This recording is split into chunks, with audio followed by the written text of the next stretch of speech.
টাঙ্গাইলের মির্জাপুরে বস্তাবন্দি নারী ও নবজাতকের মরদেহ উদ্ধারের 6 দিনেও পরিচয় নিশ্চিত করতে পারেনি পুলিশ।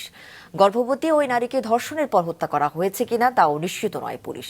টাঙ্গাইল জেলা রিপোর্টার তুহিন খানের পাঠানো তথ্য ছবি নিয়ে ডেস্ক রিপোর্ট।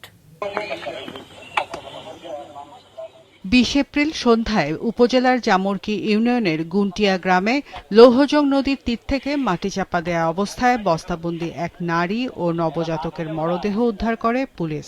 ওই নারী গর্ভবতী ছিলেন এবং মৃত্যুর সময় নবজাতকের জন্ম হয়েছে বলে ধারণা পুলিশের। পরিচয় শনাক্ত না হওয়ায় ওই নারী ও নবজাতককে দাফন করা হয়েছে মির্জাপুর কেন্দ্রীয় কবরস্থানে। গর্ভবতী ওই নারীকে ধর্ষণের পর হত্যা করা হয়েছে কিনা এখনো নিশ্চিত নয় পুলিশ। তদন্ত শেষ না হওয়া পর্যন্ত নিশ্চিতভাবে কিছু বলা সম্ভব নয় জানান ওসি। ময়নাতদন্ত এবং মৃত্যুর সঠিক কারণ নির্ণয়ের জন্য আমরা টাঙ্গাইল মেডিকেল কলেজ হাসপাতালে প্রেরণ করি। এই বিষয়ে আমরা নিয়মিত মামলা রুজু করেছি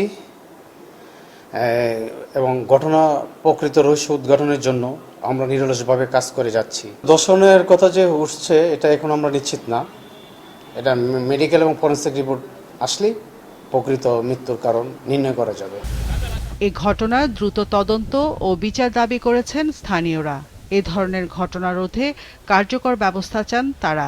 হয়তো কুকুরে অথবা শিয়ালে পাও দেখামছে মাটিটা সরাইছে, সরানোর পর আমরা ওখানে এরকম একটা হার দেখতেছি। দেখে একটি মহিলা মানুষের লাশ এবং কিছুক্ষণ পরে আবার দেখে পাশে একটি ছোট মেবি 6-7 মাসের একটি বাচ্চা হবে, সেই বাচ্চার একটি লাশ পড়ে আছে। একটা মানুষ মাইরা এনে পুতিয়ার এটা জানা সাহসের কলিদার কামনা, তার ফাঁসি চাই।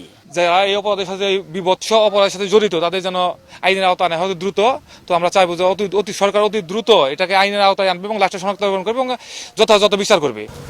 নারীর পরিচয়, মৃত্যুর কারণ আর সামাজিক যোগাযোগ মাধ্যমে গুঞ্জন সব মিলিয়ে ঘটনাটি ঘিরে তদন্তে নেমেছে পুলিশ। মাছরাঙা নিউজ ডেস্ক।